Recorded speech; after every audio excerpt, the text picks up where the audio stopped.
Hallo zusammen, ich möchte euch heute einen Biegerteig zeigen, einen 100% Biegerteig, und werde euch vom Ansetzen des Vorteiges über das Auskneten mit der Spiralknetmaschine bis hin zum fertigen Teig führen. Erster Schritt bei der Herstellung eines 100% Biegerteiges ist das Ansetzen des Biegerteiges. Das heißt, wir vermengen jetzt Mehl mit Wasser und Hefe. Das Ganze im Schritt 1, also beim Ansetzen der Vorgare sozusagen. Das Ganze ohne Salz. Das Salz kommt dann erst später beim Auskneten. Das Ansetzen hier machen wir ganz einfach in der No-Stress-Variante. Das ist im Prinzip die einfachste und effektivste Art, wie man Vorteig ansetzt. Das heißt, wir bringen jetzt einfach unser Mehl, das zur Verarbeitung kommt, hier in einen flachen Behälter ein und gießen dann das Wasser auf. Aber da wir jetzt hier nichts kneten, können wir jetzt hier die Hefe nicht einfach in das Mehl verteilen, sondern müssen die jetzt erstmal auflösen. Das ist essentiell, denn die Hefe muss absolut gleichmäßig hier sich mit dem Mehl beim Quellen verbinden können. Das heißt, wir brauchen jetzt hier ein Hefewasser.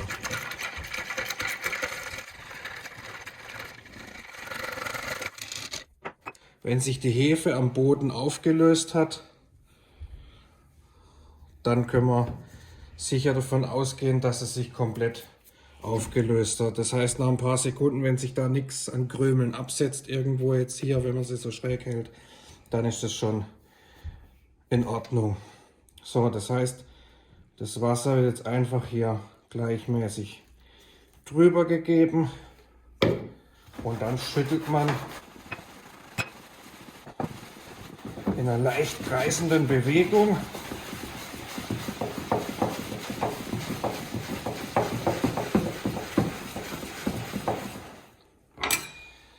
Jetzt ergeben sich schon die ersten Biegerflecken. Ja. Aber wir haben jetzt hier noch sehr viel loses Mehl. Das heißt, man nimmt jetzt eine Teigspachtel, einen Schaber, eine Teigkarte, was man eben zur Hand hat, und vermengt es, allerdings ganz ohne mechanische Belastung. Die Teigflecken, die sollen jetzt auch in dem Zustand mechanisch nicht mehr groß belastet werden. Das heißt, wir heben das immer wieder nur unter, so lange, bis man einfach das Mehl entsprechend gebunden hat.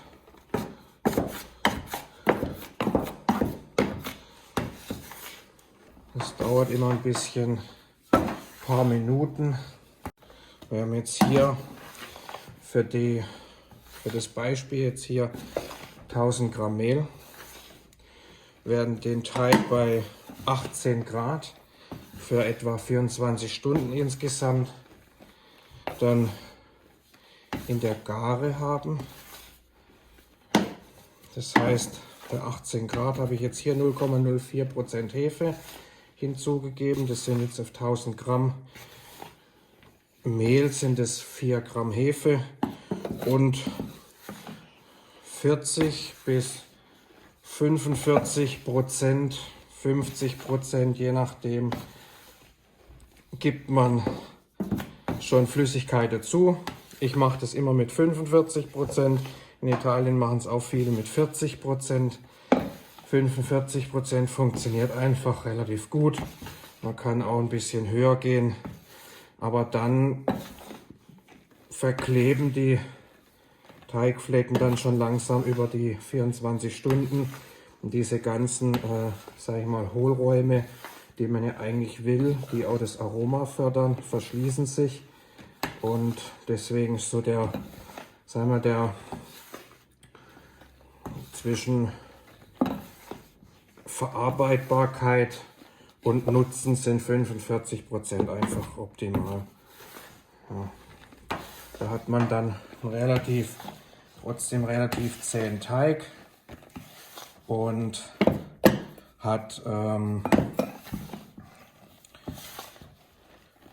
der Flüssigkeit her keine Probleme später das auszukneten. Ja, beim Auskneten mit 40% jetzt wird es später schon relativ zäh. Man muss den Teig ja dann auskneten und auf die finale Hydration bringen. Wenn man jetzt hier mit 45% arbeitet, funktioniert das auch. So, das ist jetzt im Prinzip, so soll das sein. So ein bisschen ist da schon noch an losem Mehl dabei. Ne? Aber das ist jetzt im Prinzip ganz gut. Gleichmäßige Vermengung. Wenn ich jetzt hier, in unserem Fall geht es in den Weinkühlschrank, kann aber auch bei Zimmertemperatur, zumindest bis zu gewissen Temperaturen, in die Gare oder in den Kühlschrank oder Keller. Was ich auf jeden Fall empfehle, ist das ein bisschen abzudecken, aber nicht andrücken, einfach nur ein bisschen Frischhaltefolie drauf, um zu verhindern, dass der Teig jetzt hier oberflächig austrocknet. Na, und so einfach ist es jetzt im Prinzip. So, das wäre jetzt Schritt 1. Schritt 2 ist dann das Auskneten. So, je nachdem, wie lang die Reifezeit ist, hat man jetzt hier im Prinzip den Bieger. Ich habe den jetzt, trotz dass er in der Box war, nochmal mit ein bisschen Frischhaltefolie abgedeckt. Das verhindert einfach oder schützt nochmal zusätzlich, dass der Teig hier nicht zu sehr eine Haut bekommt, wie man so sagt. So, ich nehme jetzt im Prinzip den Bieger jetzt hier raus. Ja, ist immer noch relativ luftig, das heißt Sauerstoff konnte überall hier arbeiten. Jetzt nehmen wir den in die Maschine und dann starten wir mal mit dem Knetvorgang. So, ich habe jetzt im Prinzip hier noch Wasser. Das heißt, wir haben jetzt den Bieger-Vorteig mit 45% Hydration gemacht. Und jetzt kommt im Prinzip die Resthydration, also die restliche Flüssigkeit dazu, dass wir jetzt in dem Fall auf eine Hydration von 70% zum Schluss kommen. Das heißt, da müssen wir jetzt die Flüssigkeit langsam Schluck für Schluck einarbeiten im Spiralkneter. Und was wir dann so, ich sage jetzt mal, wenn wir die letzten 90% erreicht haben, dann noch arbeiten, ist natürlich das Salz. Das konnte man bis jetzt im Vorteig auch nicht gebrauchen. So, ich habe jetzt den Bieger-Vorteig hier ein bisschen verteilt in der Maschine. Habe jetzt nur einen kleinen Schluck Wasser reingegeben. Einfach, dass die gleich ein bisschen geschmeidiger starten kann und nicht blockiert oder irgendwas. Ich starte jetzt in dem Fall mit der IM5S High Hydration auf Stufe 3. Also jetzt nicht zu schnell. Lasse jetzt mal ein bisschen laufen und gebe da jetzt im Prinzip immer wieder ein bisschen Wasser dazu. Wichtig ist jetzt in dieser Phase einfach, dass ich nicht das ganze Wasser auf einmal reingebe. Gebe ich das Wasser komplett rein, dann kann der Spiralhaken, also die Spirale selber, der Knethaken, kann den Teig nicht mehr nach unten drücken und kann nicht mehr auskneten. Das ist ganz einfach zu glitschig, blöd gesagt. Ne? Das heißt, gehen wir hier langsam, gehen wir mal mit der Stufe ein kleines bisschen höher. So, und wir im Prinzip, wie der Teig dann im Prinzip das Wasser aufnimmt, machen wir immer wieder einen kleinen Schluck dazu. Man kann das mit der Zeit, wenn man da Feeling dafür hat, kann man das dann auch hören, wann die Zeit ist. Ne? Am Anfang schmatzt er jetzt richtig, also so richtiges Schmatzen. Und dann sieht man auch, wenn man das maximale Wasser dazugegeben hat, dass die Spirale sich schon ein bisschen schwer tut. Und jetzt sieht man eigentlich, dass es wieder unarbeiten kann. Das heißt, jetzt gebe ich wieder einen kleinen Schluck dazu.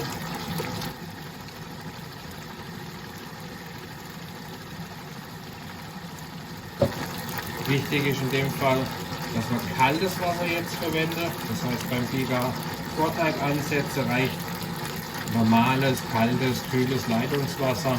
Jetzt hier in dem Fall beim Fertigteig habe ich noch 2 Eiswürfel mit aufgelöst, um einfach die Temperatur ein bisschen runterzubringen. Oder man stellt sich den Messbecher dann abgewogen dann schon in den Kühlschrank und dann geht es natürlich auch. Weil man hier beim Auskneten einfach ein bisschen Zeit braucht und in dem Fall einfach entsprechend Energie auf den Teig einwirkt. Und die Energie, die erzeugt natürlich auch Wärme. Und da wollen wir den Teig halt nicht über 25 Grad temperieren, weil dann das Glutennetz im Prinzip schon aufbrechen kann und die Qualität dann halt einfach nicht mehr da ist. So.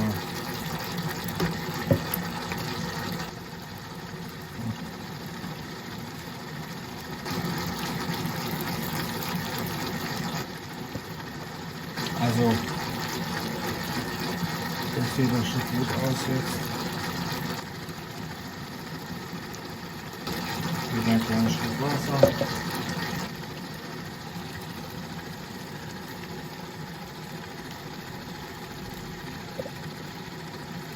Wenn wir jetzt das restliche Wasser dann drin haben, bringen wir dann auch Salz rein und dann geht es ins Finale sozusagen.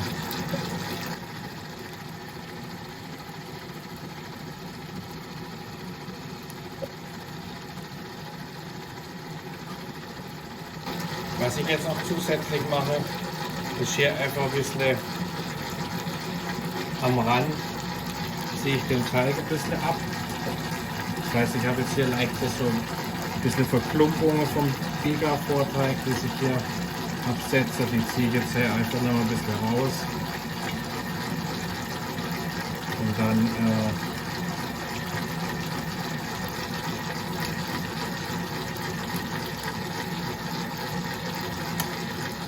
kann es dann im Prinzip besser eingearbeitet werden. So, das war es jetzt im Wasser.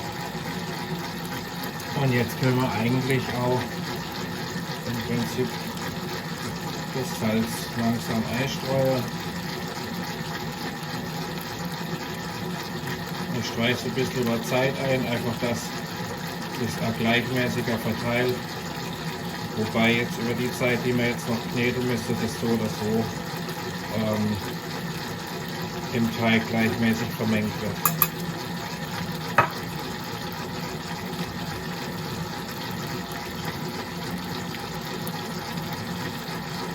Ich gehe mit der Geschwindigkeit der Stufe 6 in dem Fall, aber das braucht einfach so ein bisschen Gespür, wann man mit der Geschwindigkeit hochgeht. Jetzt in dem Fall bringen wir noch ein bisschen Speed rein.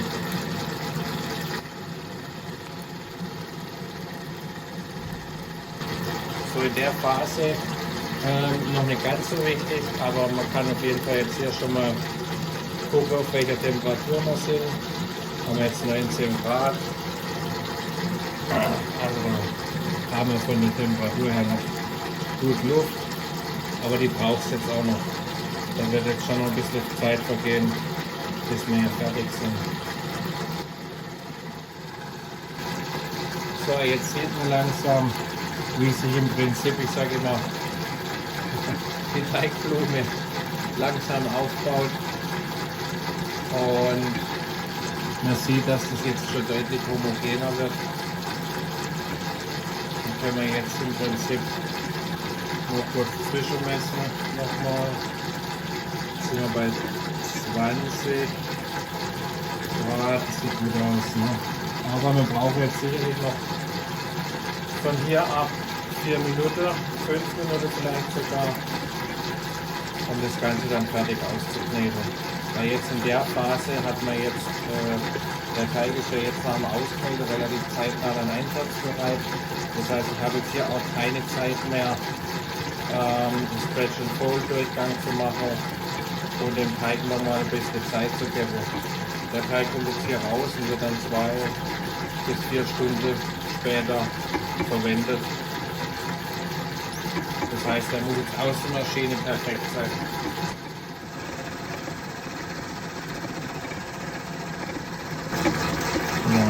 Stufe hoch.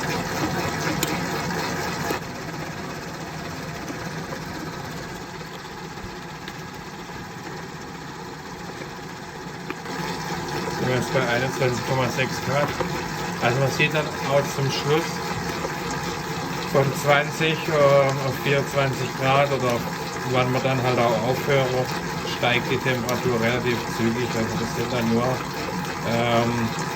vielleicht 2-3 Minuten von 23 Grad zu schon fast drüber. Also da muss man dann zum Schluss einfach ein bisschen dabei sein, immer wieder die Temperatur kontrollieren.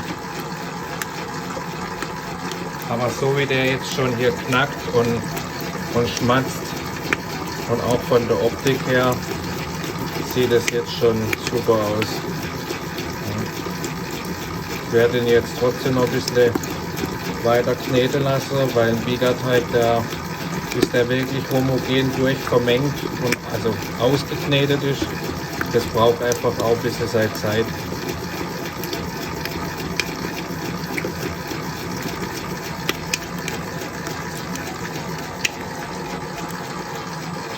Ja, also während wir jetzt hier sprechen, ist der jetzt im Prinzip schon hochgeklettert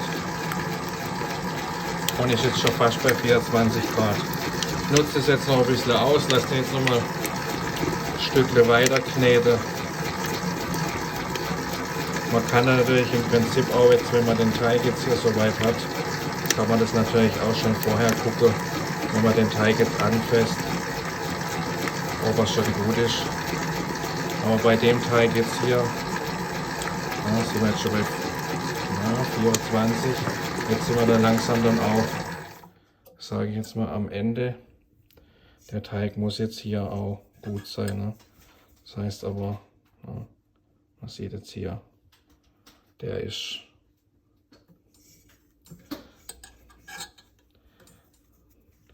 mit einer Hand ein bisschen tricky, aber wie man sieht, so soll es sein. Ne? Also können wir jetzt auch so aufhören. Ja, also ich brauche den Teig auch nicht länger kneten. Wenn man den Teig jetzt länger ausknetet, dann erreicht man eigentlich schon wieder das Gegenteil von dem, was man erreichen will. Dann bringt man den schon wieder von seinem Glutengerüst her in eine Richtung, die dann eher knetartig wird, als dass wir jetzt hier die perfekte Spannung haben. Ne? Oder hier haben wir sie jetzt noch, dann verlieren wir sie eben. Das heißt, wir machen jetzt hier an dem Punkt Schluss und holen den Teig raus. So, jetzt bei der Maschine halt leicht von Vorteil. Man kann den Kopf anheben, kann die Spindel ganz leicht drehen. Bringt natürlich seinen Vorteil. Genauso wie man jetzt hier den Topf rausholen kann. Ich habe jetzt hier flexible Teigspachtel. Und dann hole ich den Teig jetzt hier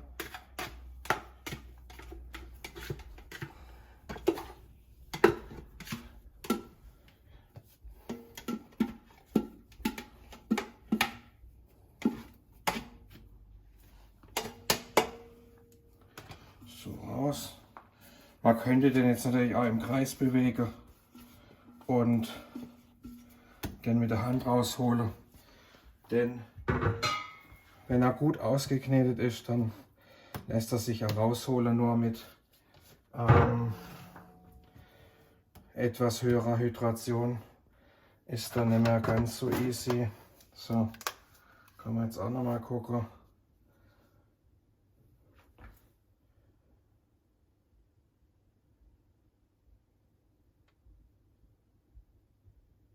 Ja. Also, das deckt sich auf jeden Fall mit dem Infrarotthermometer. So, ich habe jetzt den Teig hier. Ich habe jetzt hier in meinem Fall mache ich relativ große Pizza heute, das heißt, es sind 300 Gramm Teiglinge.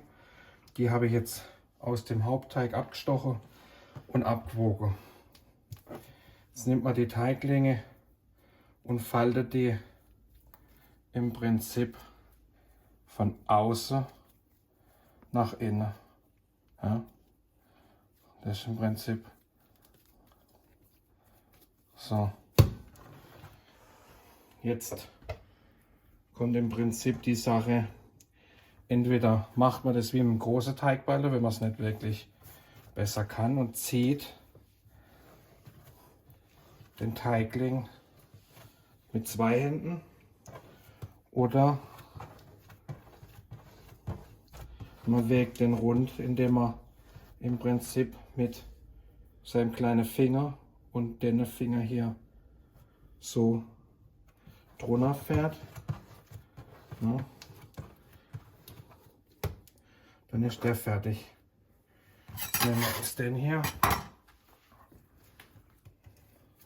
Wieder von außen nach innen arbeite.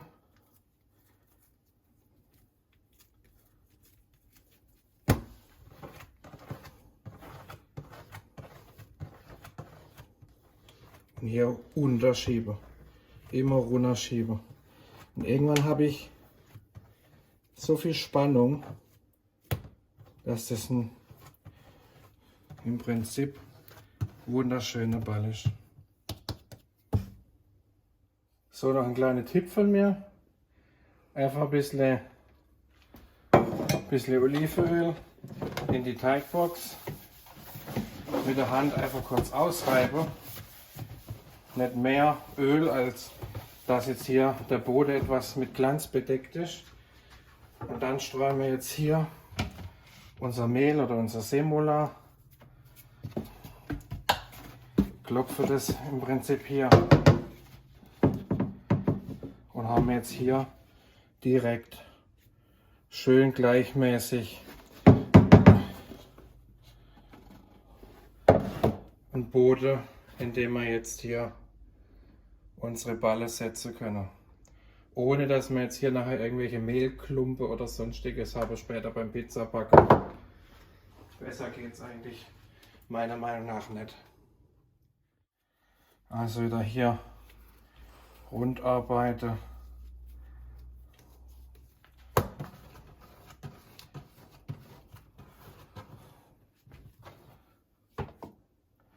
So.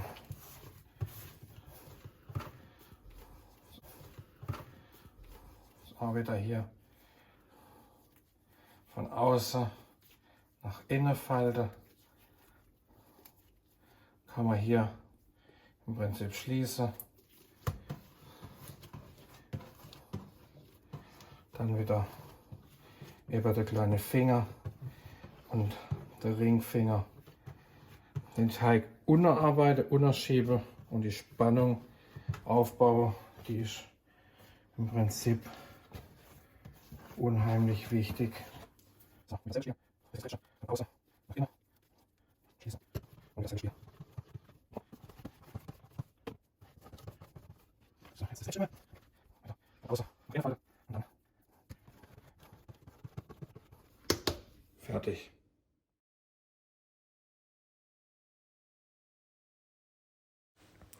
Ich hoffe, ihr hattet Spaß bei dem Video und konntet euch ein paar nützliche Tipps mitnehmen.